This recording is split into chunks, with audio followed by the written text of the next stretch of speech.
Sementara itu, HUT kedua daya tarik wisata Jatiluwih dirayakan secara sederhana namun bernuansa sosial dengan membagikan 40 paket sembako kepada keluarga kurang mampu di Desa Jatiluwih. Paket diserahkan langsung Ketua Badan Daya Tarik Wisata Jatiluwih, Nengah Kartika.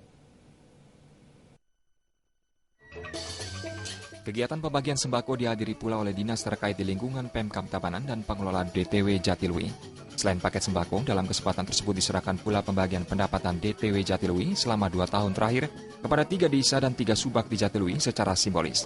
Dalam sambutannya, Nengah Kartika mengatakan, selama 2 tahun berdiri, DTW Jatiluwih terus berkomitmen untuk membuat terobosan-terobosan baru agar DTW Jatiluwih tetap bisa menjadi salah satu ikon pariwisata di Kabupaten Tabanan.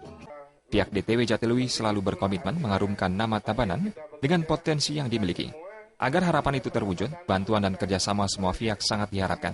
Kedepan, manajemen DTW Jatiluwih diharapkan bisa memiliki kantor sendiri agar pengelolaan dapat berjalan maksimal. Perbaikan infrastruktur diharapkan bisa segera dilakukan agar kunjungan wisatawan terus bertambah. Infrastruktur merupakan prioritas utama karena hal tersebut sangat berpengaruh terhadap kunjungan wisatawan. Pihaknya berharap DTW Jatiluwih bisa jadi satu akses dengan DTW Ulun Danu, DTW Tanah Lot dan Batu Karu sebagai ikon pariwisata di Tabanan. Nengah Kartika juga berkomitmen menjaga kelestarian potensi alam yang dimiliki. Menurutnya, saat ini pihaknya baru bisa mengelola DTW, tetapi belum bisa mengelola warisan budaya dunia. Kedepan DTW dan warisan budaya dunia diharapkan bisa dikelola agar bisa memberikan kontribusi positif bagi seluruh masyarakat, khususnya masyarakat Kecamatan Panabal.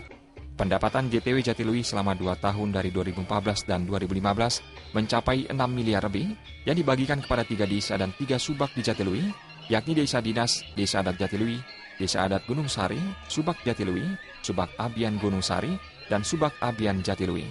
Bentuk syukur selama 2 tahun ini diwujudkan dengan memberikan bantuan berupa paket sembako kepada warga kurang mampu di Desa Jatiluwih. Ditambahkan, kedepannya mudah-mudahan bisa memberi lebih banyak.